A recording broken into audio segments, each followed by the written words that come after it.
Heute möchte ich ein neues Format ausprobieren, in dem ich versuche, einen Fall so schnell wie möglich, ohne wichtige Details auszulassen, vorzustellen. Mein Ziel sind 3 Minuten. Die Einleitung, also das hier gerade, und das Intro zählen nicht mit in die Zeitberechnung ein. Also, dann mal los. Ach, fast vergessen. Heute beschäftigen wir uns mit dem Fall von Sharon Tate, einem upcoming Hollywood-Star aus den 70er Jahren, der so hell leuchtete, dass er andere blendete. Der Fall und Hollywood zu der Zeit sind Inhalt des neuen Films von Quentin Tarantino, also falls ihr ein bisschen Vorwissen haben und damit vielleicht bei eurem Date oder vor euren Freunden angeben wollt, seid ihr hier genau richtig.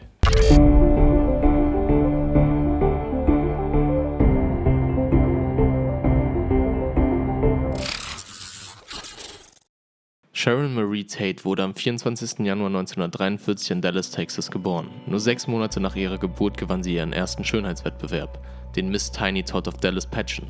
Mit dem Alter wurde sie von immer mehr Leuten als, Zitat, wunderschön wahrgenommen und nahm an weiteren Schönheitswettbewerben teil. 1959, also mit 19 Jahren, wurde sie zur Miss Richlands in Washington gekürt. Sie wollte nicht alles auf eine Karte setzen, weswegen ihr Plan B ein Studium in Psychologie war. Doch ihr großer Traum war ein anderer, denn eigentlich wollte sie ihre Schönheit weiter zur Schau stellen. Und obwohl ihre Familie und Sharon selbst nach Italien zogen, weil ihr Vater dort stationiert wurde, bekam sie diese Gelegenheit des Öfteren und wurde zu einer lokalen Berühmtheit, bis sie und ein paar Freunde auf die Dreharbeiten des Films Hemingways Abenteuer eines jungen Mannes aufmerksam wurden und sie am Set den Schauspieler Richard Beymer kennenlernten, welcher sie daraufhin Richtung einer Filmkarriere leitete. Bis 1962 war sie in mehreren Produktionen als Statist zu sehen. Im selben Jahr zog ihre Familie wieder zurück in die USA und Tate nach Los Angeles, wo sie den Agenten von Richard Beymer kontaktierte. Durch ihn bekam sie einen Vertrag bei Filmways und bekam von da an mehrere kleine Rollen. Die Hauptrollen gingen jedoch immer an andere Frauen, da Sharon Tate nicht selbstbewusst genug war.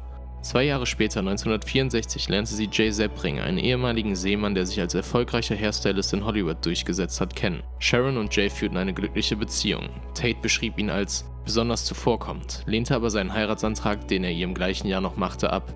Sie sagte, wenn sie heiratet, möchte sie nicht weiter schauspielern, und da sie gerade die erste Luft des Hollywood Boulevards geschnüffelt hat, wollte sie den Fokus weiter auf ihre Schauspielerei setzen. 1964 bekam Sharon Tate ihre erste große Rolle in dem Film Connecticut. Dieser wurde in London gefilmt, wo zu der Zeit Roman Polanski lebte. Sie lernten sich kennen und obwohl sie anfangs nicht begeistert voneinander waren, zogen sie relativ schnell zusammen. Im konservativen London waren sie oftmals das Gesprächsthema in allerlei Boulevardpressen. Jay Sebring bekam das Tohuwabohu um die beiden mit und reiste nach London, um Polanski zur Rede zu stellen. Ohne Erfolg. Trotz der herzzerreißenden Trennung freundete er sich mit Polanski an, um weiter Zeit mit seiner geliebten Sharon verbringen zu können. Über die nächsten Jahre spielte Sharon in weiteren größeren Produktionen mit und ihr Talent als Hauptdarstellerin wurde endlich anerkannt. Ende 1967 heiratete sie Roman Polanski. Kurze Zeit später zogen sie zurück nach Los Angeles, wo sie sich mit jungen, namhaften Leuten aus Hollywood umgaben. Ein Jahr später wurde Sharon schwanger und das Ehepaar zog in ein luxuriöses Anwesen auf dem Silo Drive, welches vorher von ihren Freunden Terry Melcher und Candice Bergen bewohnt wurde. Ungefähr zur gleichen Zeit wurde Charles Manson, der zu der Zeit schon eine Sekte mit dem Namen Manson Family gegründet hatte, Terry Melcher vorgestellt. Charles Manson erpresste allerlei Menschen, um Geld für seine Sekte aufzutreiben. Darunter auch der Mann, der Manson Melcher vorstellte, und Melcher selbst. Nach einiger Zeit sind die beiden untergetaucht, damit sie nicht weiter von Manson bedroht werden.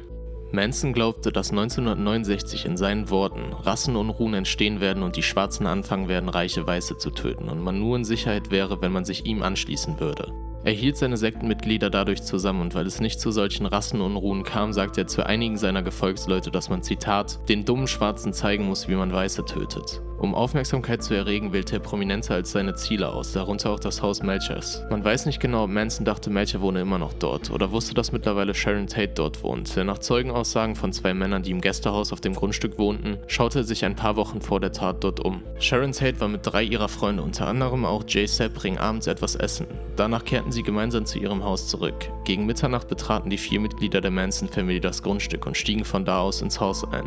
In diesem stießen sie auf Sharon, Jay Sebring und die anderen 2 Freunde, die sie dazu aufforderten, sich bäuchlings auf den Boden zu legen. Jay Sebring, der ehemalige Freund von Sharon, weiste die Eindringlinge mit den Worten: „Siehst du nicht, dass sie schwanger ist? Lass sie sich hinsetzen." Daraufhin, dass Sharon die Aufforderung nicht erfüllen kann. Ohne zu zögern stieß Watson, ein langes Mitglied der Manson Family, ihn nieder. Verängstigt fragten die restlichen ihn, was er hier wolle. „Ich bin der Teufel und ich bin hier, um die Arbeit des Teufels zu erledigen." Das Massaker endete damit, dass Tate um ihr Leben flehte. „Bitte, bitte töte mich nicht. Ich will nicht sterben. Ich möchte noch mein Baby bekommen." Doch ruchlos erstach Watson sie mit 16 Messerstichen.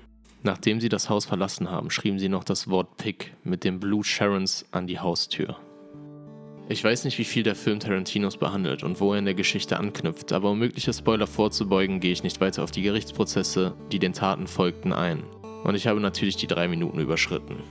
Ich hoffe, ich konnte euch trotzdem einen groben Überblick über die Tat geben. Falls ihr Lust auf eine genauere Analyse des Falls habt, lasst mich das doch in den Kommentaren wissen und wenn nicht, dann auch okay. Und falls ihr absolut kein Tarantino-Fan seid, dann gönnt dem talentierten Filmemacher noch eine Chance.